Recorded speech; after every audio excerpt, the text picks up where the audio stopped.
يا ربي صل على المختار طه البشير واغفر لنا كل زله وامحنا في النظير يا ربي صل على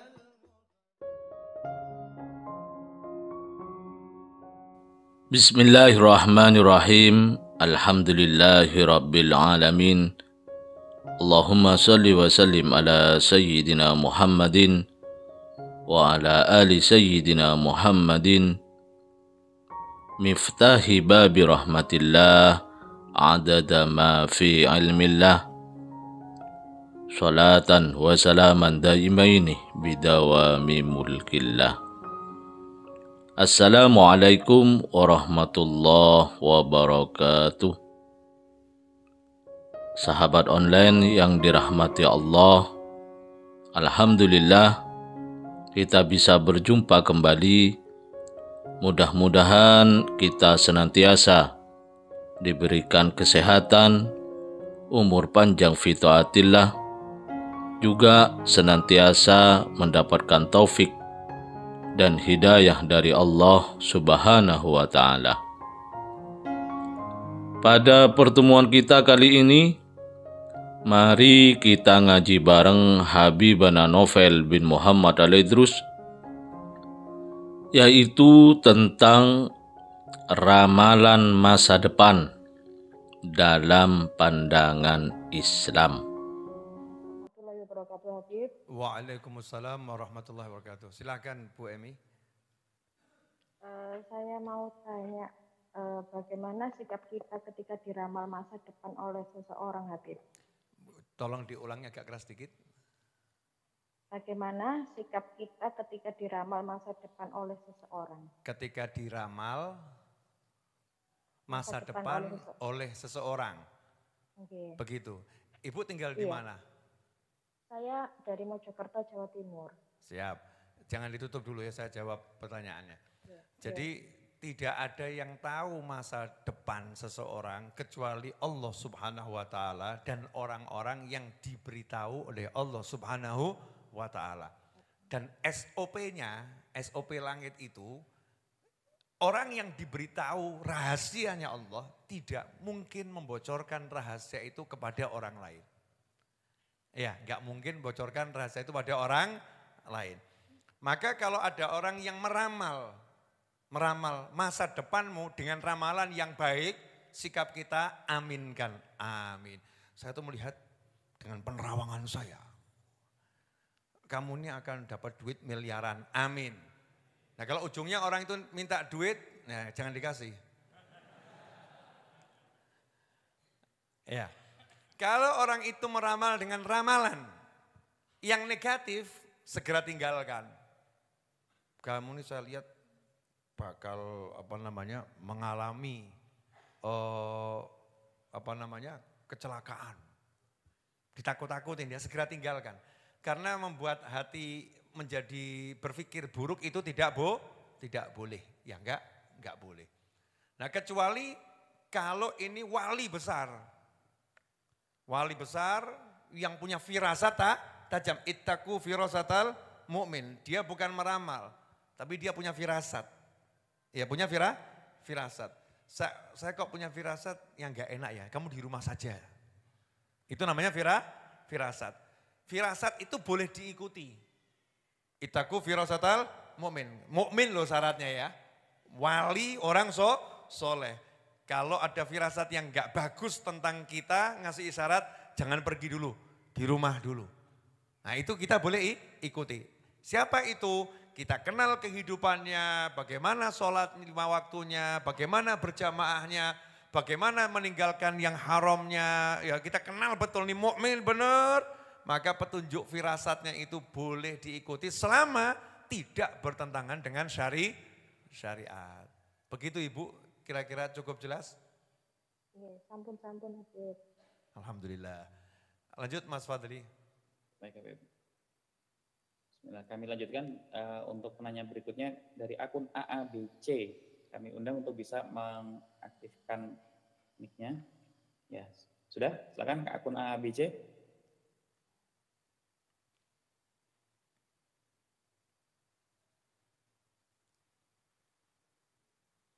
Oke, Akun ABC. Iya. belum ada Mas Fadri, Sudah. Mau silakan. silakan. Mic-nya dibuka terlebih dahulu. Ya, sudah. Assalamualaikum Habib. Waalaikumsalam warahmatullahi wabarakatuh. Dengan siapa saya bicara? Dengan Wahyu dari Palembang, Bib. Palembang, Mas Wahyu. Oh, Masya Allah, Mas Wahyu. Gimana kabarnya, sehat? Sehat, Alhamdulillah. Antum ini selalu saya lihat di toko kaos, betul? Pakaian toko Iya kaos betul itu? Habib. Iya. Berapa kali kalau lagi live, Mas semangat bekerja, senang saya lihatnya. Apa yang mau ditanyakan Mas Wahyu? Saya nggak mau nanya Bib, cuman mau nyapa Habib aja izin. Masya Allah. Alhamdulillah. Jazakumullah khairan. Iya. Sapaan antum sudah bisa membuat bahagia orang banyak ini. Satu majelis bahagia semua ini. Masya Allah. Iya Habib, izin menyampaikan cinta dari lubuk hati kepada Habib. Masya Allah. I love you too. Terima kasih Habib. Ahabakallah. Semoga Allah mencintaimu dan mencintai kami semua. Amin. Ya, terima kasih Habib. Alhamdulillah. Siap Mas Wahyu, lanjutkan. Jazakumullah khairan. Alhamdulillah. Terima kasih Mas Wahyu. Alhamdulillah. Kami lanjutkan di sini penanya berikutnya Betul ya. dari akun. Ati kena seneng nular, betul ya? Maka cari tularan-tularan model begini, tularan hati ini seneng, aja wong sumpah nulari awakmu loh ya. Jangan itu. Yang gini-gini tuh ajib, seger jadi kita ya. Silakan Mas Fadli. Baik. Kami undang kembali akun Ibu Siti Soliha untuk bisa menjadi kontributor. Untuk pertanyaan silakan akun Ibu Siti Soliha. Ya, sudah bisa mengaktifkan mic-nya Ibu, silakan. Assalamualaikum warahmatullahi wabarakatuh. Waalaikumsalam warahmatullahi wabarakatuh. Silakan Ibu Siti Solihah. Alhamdulillah, terima kasih Habib. Habib, saya ada pertanyaan dari anak saya Habib. Ini Bib mau nanya. Kebetulan anak saya juga lagi dengar ini. Kan di sini ada kucing Bib yang datang, bukan kita pelihara tapi memang sering datang. Nah kalau kita kasih makan kucing-kucing tersebut kan dapat pahala ya Bib ya. Nah kalau misalkan ngasih makan tiba-tiba kucing itu jadi sakit kan kita nggak tahu nih apa makanan ini baik apa enggak, mesti biasa dikasih gitu yang dia lewat kita kasih.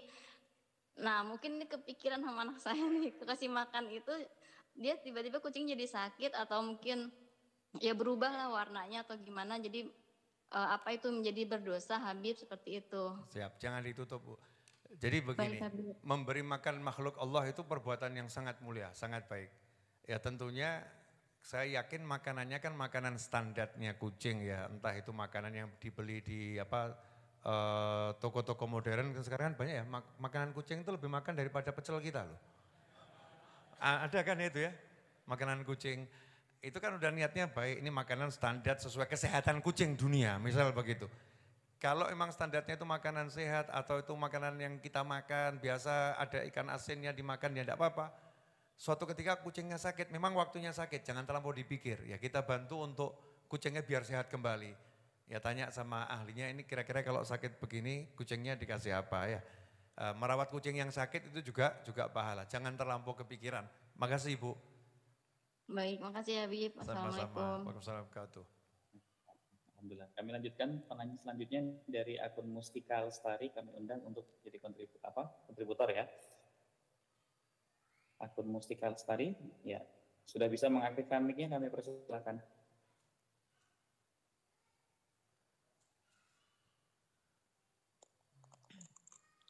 Ya, silakan.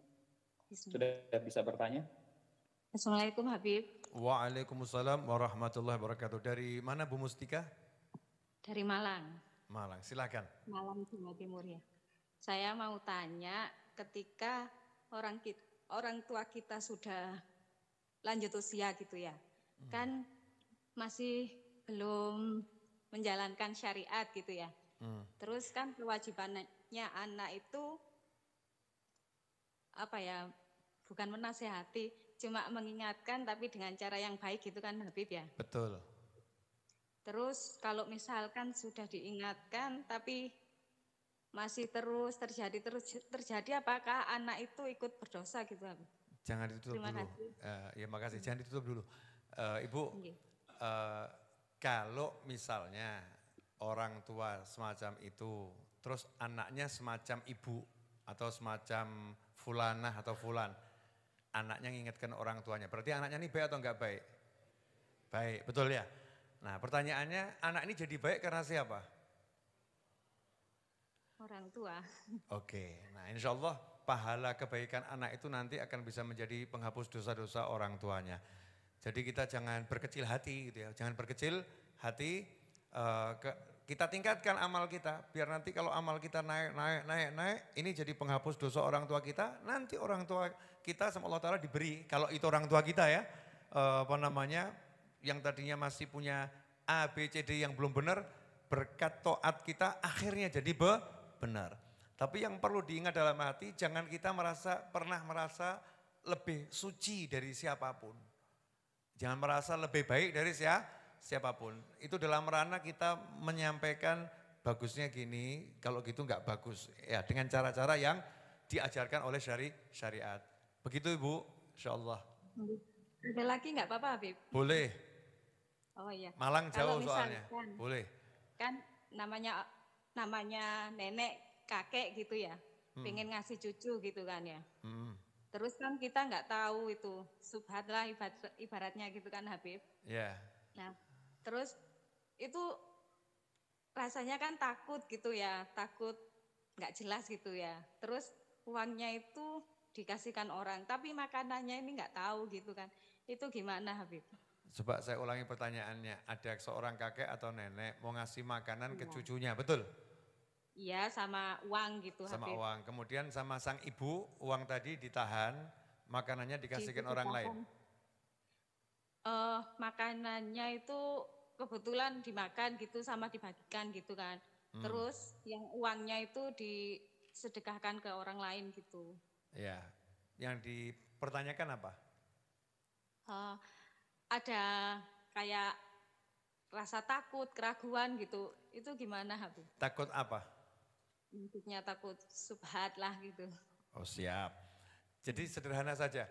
Kalau ada orang ngasih kita, ya orang ngasih kita, apalagi saya nih, Majelis Ar-Raudhah kan banyak itu yang ikut andil untuk pembangunan, pelunasan tanah, betul ya? Banyak yang ikut andil. Terus kita nggak tahu persis nih orang ini kira-kira kerjaannya apa? Ya kerjaannya apa? Waroknya manusia itu kan bertingkat-tingkat. Jadi jangan kita mengambil tingkatannya wali-wali yang besar-besar. Nanti kita nggak sesuai makom, ya nggak sesuai makom. Waroknya kita adalah ninggalkan yang haram jelas ditinggalkan, yang halal dilakukan kita ini ya. Nanti ada lagi yang naik waroknya itu meninggalkan yang subhat, itu naik. Nah terus kalau ada orang kok uangnya nggak jelas, ya kita jadikan jelas. Jadikan jelas bagaimana? Orang ini kan punya penghasilan yang halal, nggak 100% haram misalnya ya. Kok ada 2% halal, 2% halal.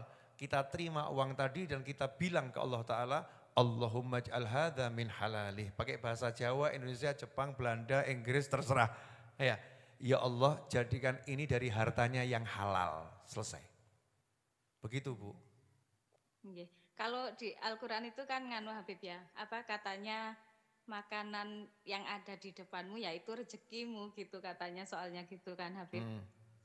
Ya, itu berarti kalau apa ibaratnya kita belum tahu kejelasannya halal atau haram ya makan itu ya selama fisiknya, selama syariat tuh gini.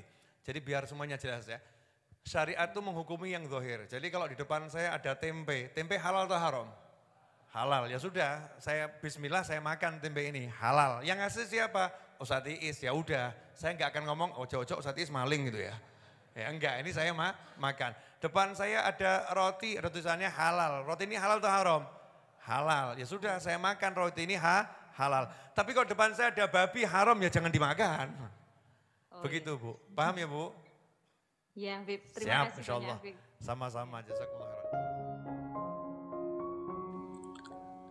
Alhamdulillah kita telah menyimak penjelasan dari beliau.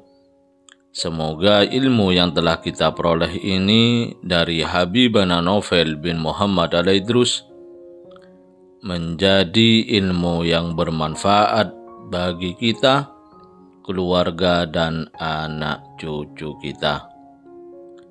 Habibana Novel bin Muhammad Al-Idrus dalam kajian ini menjelaskan tentang bagaimana Islam menyikapi ramalan masa depan yang dilakukan seseorang kepada orang lain. Dalam masyarakat, sebagian masih ada yang percaya dengan ramalan yang dilakukan peramal, dukun, kadang disebut juga orang pintar. Jenis ramalan sendiri bermacam-macam. Ada ramalan jodoh, ramalan karir, ramalan nasib, ramalan shio dan zodiak, serta lain sebagainya. Lantas bagaimana seharusnya sikap kita sebagai seorang muslim terhadap hal tersebut? Habibana Novel bin Muhammad Al-Idrus menjelaskan bahwa yakinilah tidak ada yang tahu masa depan kita kecuali Allah Ta'ala. Nah, jika ada orang yang meramal masa depan kita dan ramalannya baik, maka aminkan saja. Tapi jika dia minta uang, jangan dikasih. Dan kalau ramalannya negatif atau buruk, maka segera tinggalkan, karena akan membuat hati rusak, akan membentuk pikiran buruk, dan itu tidak boleh. Beda dengan firasat dari seorang waliullah, maka boleh diikuti selama tidak bertentangan dengan syariat. Apa itu firasat? Firasat adalah sesuatu kelebihan yang Allah tanamkan langsung dalam hati para kekasih Allah Ta'ala, sehingga dapat mengetahui sebagian permasalahan yang dihadapi manusia. Dan biasanya pengetahuannya itu selalu benar. Artinya, seorang waliullah mendapatkan kelebihan itu karena sebuah karomah anugerah dari Allah Ta'ala. Rasulullah SAW bersabda, "Ittaqu firasatal mu'min fa innahu yanzuru binurillah." Berhati-hatilah dengan firasat seorang mukmin, karena bisa jadi dia dapat melihat sebuah permasalahan yang belum terjadi berkat pertolongan Allah. Semoga kita bisa memahami dan senantiasa mengamalkan dari apa yang telah beliau sampaikan, dan semoga hidup kita berkah, dipenuhi ketenangan dan kebahagiaan. Amin ya rabbal alamin. Wallahu a'lam bishawab. Semoga barokah dan manfaat. Assalamualaikum warahmatullahi wabarakatuh.